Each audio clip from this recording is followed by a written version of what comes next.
Hi, I'm Rob Streeter, and I'm the author of The Greats of Adirondack Fly Fishing. And it's a book that I put together on some very historic anglers that really made a difference in the Adirondacks, including big names like Lee Wulff and names that you may have never heard of, like Perry Ellers. And today we're going to tie a fly from the book, and this is another pattern by Fran Betters, and the name of the fly is the Ausable Wulff. Out of all of my years of fly fishing, I've probably caught more trout on the Ausable Wulff than I have on any other fly that I've ever tied. It's just a pattern that really catches a lot of fish, and it works really well in pocket water or the heavy water that you encounter like on the west branch of the Ausable River, which is another favorite fishing spot. So the fly works really well.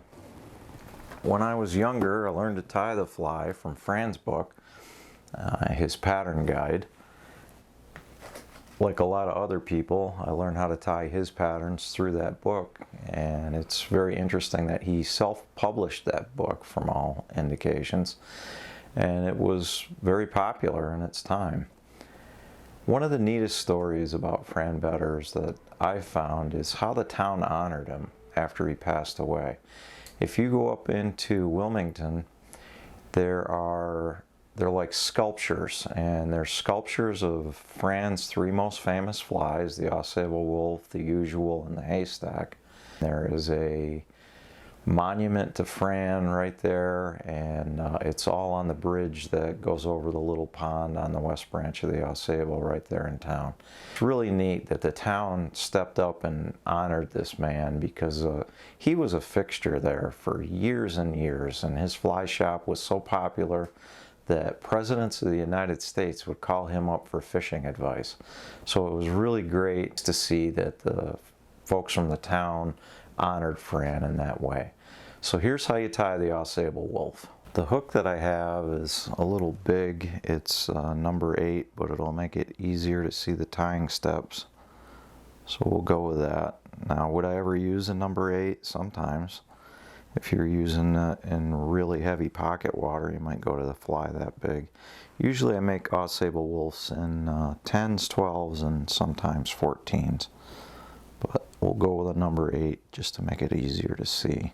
He always used hot orange thread. We've got that here. We're going to start the thread, run it down to the back of the hook.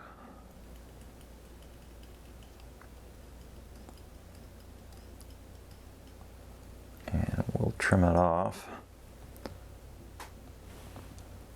The tailing material for the Ausable Wulff comes off of none other than our favorite groundhog, the woodchuck, and he uses just the guard hairs off of a woodchuck.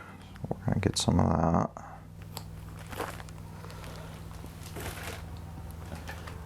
And we'll just get the underfur out of them, try to even it up a little bit.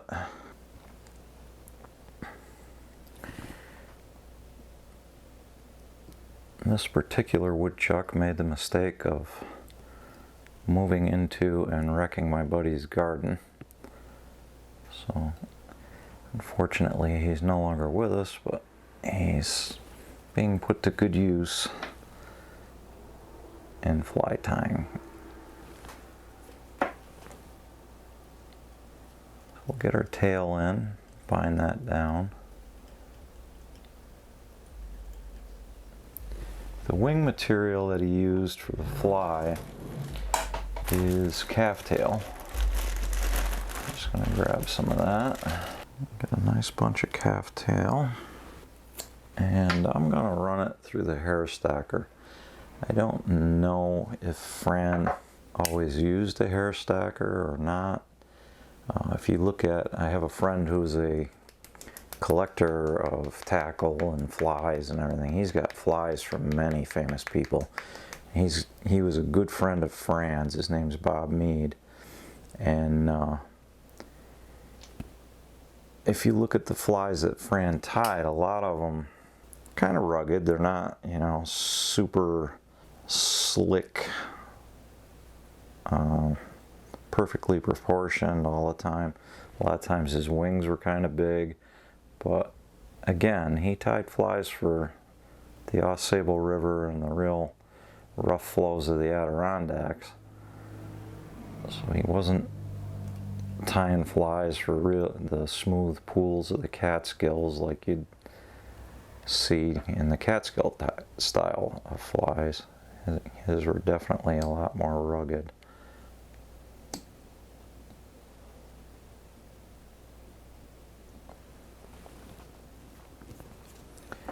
Okay, so we're going to get that all bound down.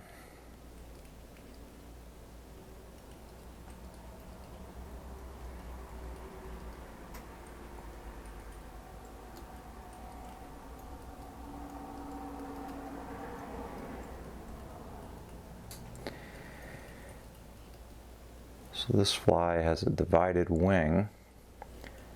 Bring our thread up in the front.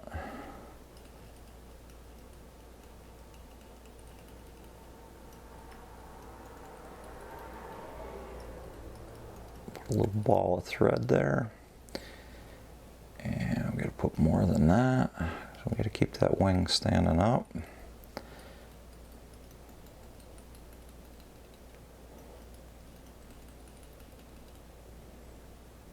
Okay. We're going to split it about in half.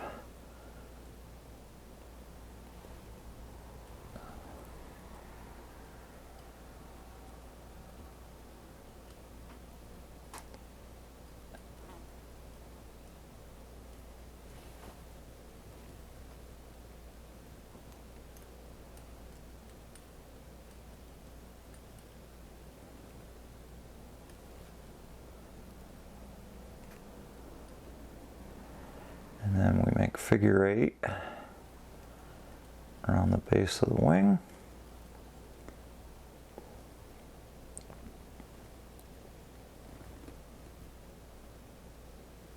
Push them back a little bit more, and I'm going to come out of the figure 8, and again I'm going to add a little bit more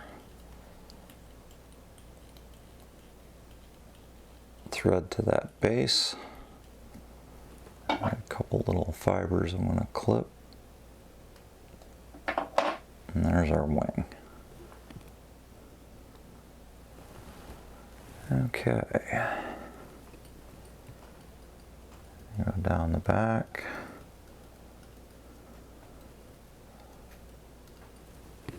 Get some wax.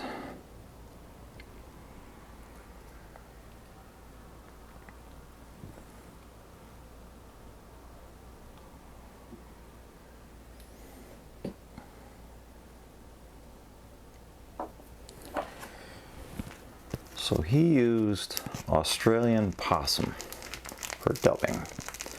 Just happen to have some of that. And it's should be the right color. Kind of a burnt orange, rusty orange color was typically what he'd use in an Ausable Wulff.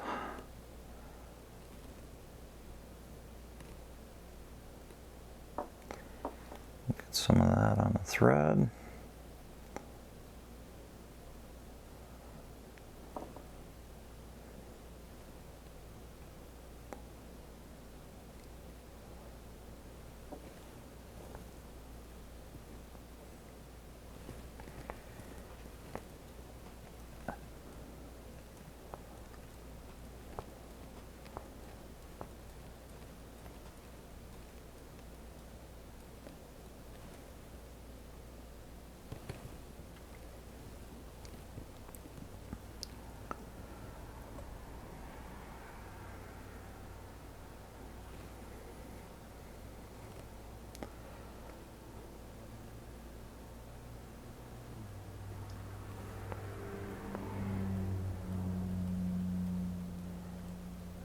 Nice body right up to the base of the wing. For hackle, we got one grizzly and one brown.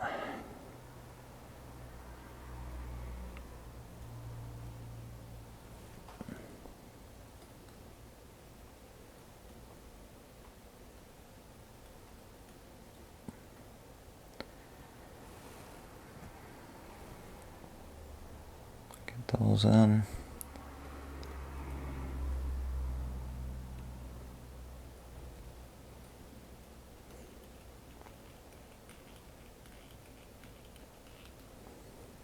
Tie them in.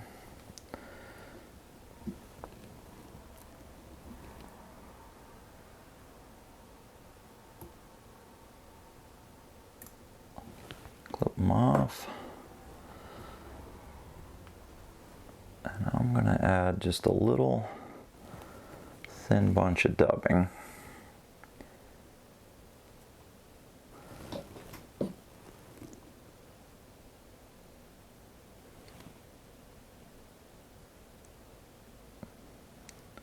So we got a little bit of dubbing here.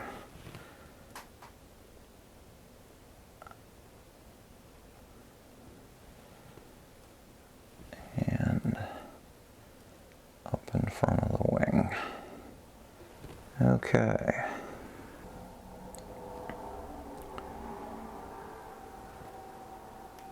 Get our brown hackle.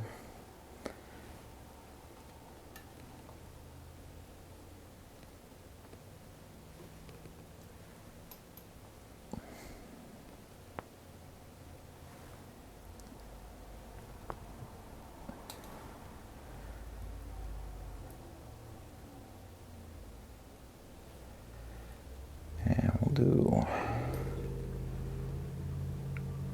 3 wraps in back, 3 wraps in front,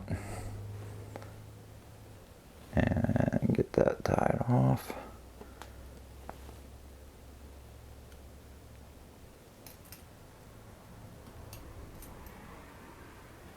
Trim it.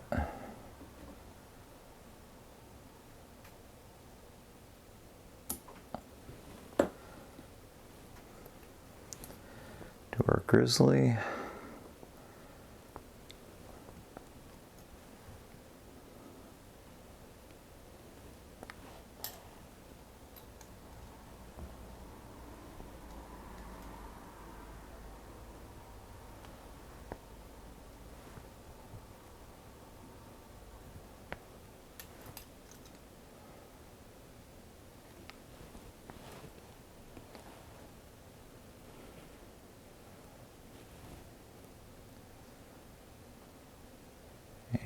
Tie that off.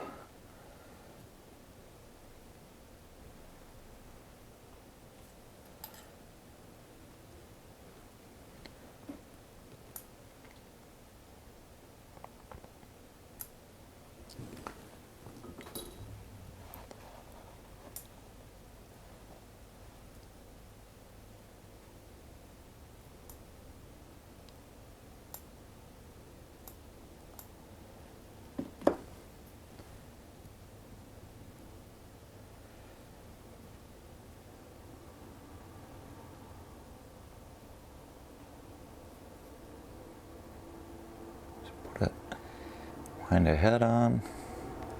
A couple of fibers I gotta get out of here.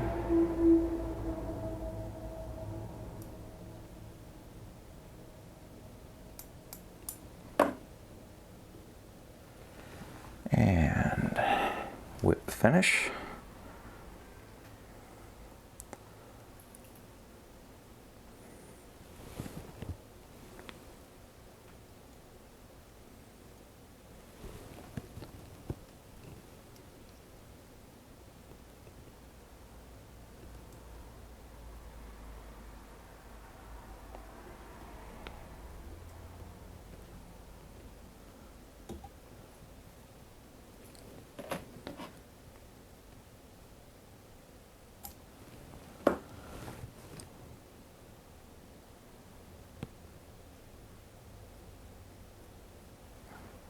And that's it, Ausable Wulff. That fly, probably catch at least 10 fish before it starts coming apart. The more it gets chewed on, the more the fish seem to like it. This year I was camping and there was a little native brook trout stream and I caught 30 fish on an Ausable Wulff before it fell apart. They weren't huge trout, but it's a great fly and it's just a really effective fly, the Ausable Wulff. Well, I hope you enjoyed the tying video. If you liked the book, There's information on my website and how you can purchase it at the end. And if you like the videos, please go ahead and hit the like button and subscribe to the channel. We're trying to grow the channel. I have a few more videos out of this series from the Adirondack book, and I'm going to start a new series of warm water flies from my second book on fly fishing, and we'll have those pretty soon. So I appreciate everybody that's been watching and sending me comments and asking questions.